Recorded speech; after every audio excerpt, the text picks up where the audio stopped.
Hello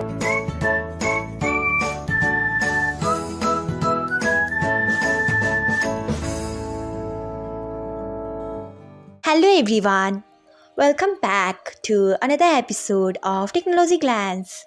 Today, in this video, I'm going to guide you through how you can change download quality to low on YouTube.